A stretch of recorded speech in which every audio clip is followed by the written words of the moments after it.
اس لیے پوری معذرت کے ساتھ، پورے ادب کے ساتھ حضرت مولانا ارشد مدنی صاحب دامت برکاتہم کی خدمت میں درخواست کروں گا کہ مولانا ان مماثلتوں کا تذکرہ بالکل نہ فرمائیں۔ آپ کی زبان سے تو بس قرآن پاک کی آیات کا ترجمہ سنا جائے اور احادیث کا ترجمہ سنا جائے، اور جو موضوع ہے ان کی کتابوں کا اور ان کے حوالوں کا وہ ذاکر نائک کے لیے چھوڑ دیں، اور اس طرح کے جو لوگ ہیں جن کو یاد ہے، ان کے ایک ایک اشلوک یاد ہیں، وہ ان کو پیش کر سکتے ہیں، یہ موضوع ان کے حوالے کر دیں، کیونکہ جو اس کا اسپیشلسٹ نہیں ہے وہ اس موضوع میں اگر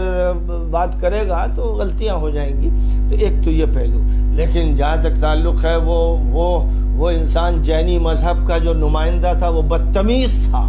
اور اس کو یہ موقع دیا گیا کہ وہ اس نے اسٹیج پر آ کر بات کہی، وہ مولانا کے خلاف بات نہیں تھی، وہ اللہ کے خلاف بات تھی، اس نے اللہ کے بارے میں بدتمیزی کی، وہ مجرم تھا، اور اس مجرم سے کہہ دیا جاتا کہ آپ یہاں سے روانہ ہو جائیں، آپ یہاں سے روانہ ہو جائیں، کیونکہ یہاں بات سدبھاونا کی جو ہوگی تو بنیادی طور پر اس طرح ہوگی کہ وہ اللہ اور ایشور ایک ہے، وہ ہمارا مالک اور خالق ہے، پہلے اس پر اتفاق کرنا ہوگا، پھر سدبھاونا کی بات ہوگی۔ اگر اللہ پر اتفاق نہیں ہے اور اگر پیغمبروں کی حیثیت اور عظمت کو نہیں مانا جا رہا ہے، ان کی شان میں کوئی گستاخی ہے یا قرآن کے بارے میں کوئی گستاخی ہے، تو سدبھاونا کا کوئی سوال نہیں، کوئی سوال نہیں کسی اتحاد کا۔ ہم جب کھلے طور پر کہہ دیتے ہیں، شیعوں سے کہہ دیتے ہیں کہ اگر ابو بکر و عمر و عثمان کے خلاف بات کی جائے گی، طعن و تشنیع کیا جائے گا، حضرت عائشہ پر الزام لگایا جائے گا، کوئی تعلق پھر ہمارا آپ سے نہیں، کوئی تقارب نہیں ہو سکتا ہے۔ اسی وقت ہوگا جبکہ ہماری جو عظیم شخصیات ہیں ان کو تسلیم کیا جائے۔ تو جب ہم ان سے یہ بات کرتے ہیں تو وہاں جا کر ہم وہ بات کر رہے ہیں کہ جو شرک سے گڈمڈ ہو رہی ہے اور جس میں منو کی صحیح تصویر سامنے نہیں آ رہی، پھر اس کو یہ موقع دے رہے ہیں، پھر ہمارے جو ذمہ دار حضرات ہیں وہ معذرت آمیز لہجہ اختیار کرتے ہوئے معافی مانگ رہے ہیں، بدتمیز سے معافی۔ اللہ کی شان میں جو گستاخی کرے گا اور بدتمیزی کرے گا وہ کہتا ہے اللہ واللہ فالتو باتیں، وہ مجرم خبیث یہ کہہ رہا ہے، ہمارے اسٹیج پر اس کے اندر یہ ہمت کیسے ہوئی کہ وہ یہ کہہ دے کہ اللہ واللہ فالتو باتیں ہیں، ہمیں ہمارے ماں باپ نے پیدا کیا۔ ایسے مجرم سے کہو کہ جا تو اپنے ماں باپ کے ساتھ مر یا جی۔ جو موقف اختیار کیا گیا بہت ہی کمزور ہے، اور امت کی نمائندہ جماعت کے لیے کسی طرح یہ شایع نشان نہیں ہے، اس لیے ہمیں اس پر اعتراض ہے، اختلاف ہے۔ ہمارا یہ کہنا ہے مولانا محمود صاحب سے بھی کہ یہ گڈمڈ نہ کیا کریں، جمعیت کا جلسہ الگ کریں، اس کی تاریخ الگ ہے اور اس کے ارادے الگ تھے، ملک کی آزادی تھی، اور ملک کی آزادی اس لیے تھی کہ جو حق ہے، اس ملت کا جو حق ہے وہ اس کو ملے۔ آپ نے ملک کی آزادی میں حصہ لے کر پھر ان مشرکوں اور کافروں کا ذمیمہ بننا گوارا کیا، اور آج پھر آپ یہ چاہتے ہیں کہ ذمیمہ بن کے رہیں۔ ہرگز ہرگز نہیں، اس امت کی جداگانہ شان ہے، اس امت کو خیر امت کہا گیا، یہ امت ہے جو رہبر اور ہادی ہے، یہ امت ہے جو سب کی رہنمائی کرتی اور کرے گی انشاءاللہ۔ اس لیے بغیر کسی دباؤ کے، بغیر اس کے سر جھکایا جائے اور معذرت مانگی جائے، ہم کو اپنی بات کہنا ہے۔ اب اپنے مجمع سے کہنا ہے تو اپنے مجمع سے کہیے، ان کے مجمع میں جانا ہے تو ان کے مجمع کے حوالوں کو پیش کر کے کہیے، اور آپ کے اندر پھر وہ علم ہو، وہ قدرت ہو، ورنہ اس طرح کے جو بان متی کے کنبے ہیں ان کو مت جوڑیے، اور بھانت بھانت کی نہ بولیاں بلوائیے اور نہ بھانت بھانت کے لوگوں کو لائیے۔ یہ طرز غلط ہے، موقف غلط ہے، اس سے پوری امت کو نقصان پہنچ رہا ہے اور ملت کو ذلت اٹھانی پڑ رہی ہے۔ وآخر دعوانا ان الحمد للہ۔